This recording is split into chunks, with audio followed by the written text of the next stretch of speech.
Hey, what is going on everybody? My name is Flo and welcome to episode 3 of my Borderlands the pre-sequel Legendary Weapons Guide. Today I have a legendary rocket launcher for you known as the Thingy. Now in my case it is the Clever Thingy, but for you the prefix may be a different one. Now if you want to get this weapon, you need to fast travel to the Serenity's Waste, and then you have to head to the location that I marked for you on the map here.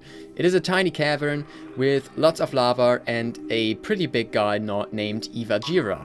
Now Ivajira is a little mini-boss. Well, it sort of is a real boss, not only a mini-boss. Let's just call him a normal boss fight. And he is a pretty big bullet sponge, so you want to have a lot of ammo and some decent weapons. In my case, I had a Vladov rocket launcher, which is a pretty good rocket launcher to take him out because it doesn't consume that much ammo actually. Because of the Vladov bonus, it consumes less ammo per shot. Now there's Ivajira, as you can see. Just put some of those rockets into him and eventually he will die and he will actually explode into a gigantic loot explosion.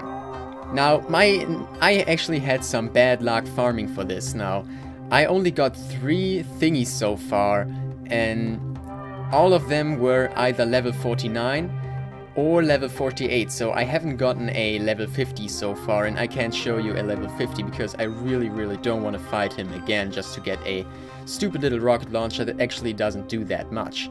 Now, there you can see he actually exploded into a gigantic loot explosion, and one thing I should note about his loot is that his loot can go pretty much everywhere. So if you are a very unlucky person, then probably the thingy will go out of place and you will not be able to reach it.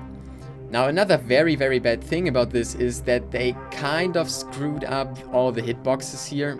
Well, not the hitboxes, but basically the models of the cave right here.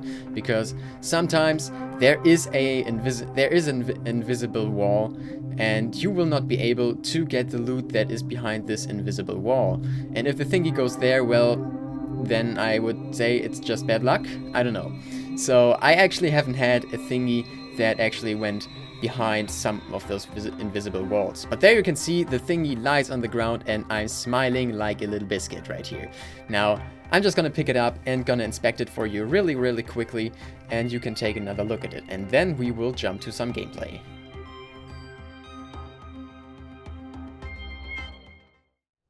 Alright, now we are jumping to some gameplay here, and as you will see in just a second, this thing is not that great of a rocket launcher for me. Now, it has a pretty cool effect there, and that is that whenever the bullet actually hits a target, it will explode into 3 smaller homing projectiles that will home in on the nearest target. Now, this makes it actually a pretty decent rocket launcher, but there's one fact that makes this rocket launcher pretty bad in my opinion, and you can already see it, and that is that it consumes 3 ammo per shot, and for that high of a cost of 3 ammo per shot, it really doesn't do all that much damage in my opinion, and that's also the reason why I'm actually not liking this rocket launcher that much, because of this high consumption rate of the ammo.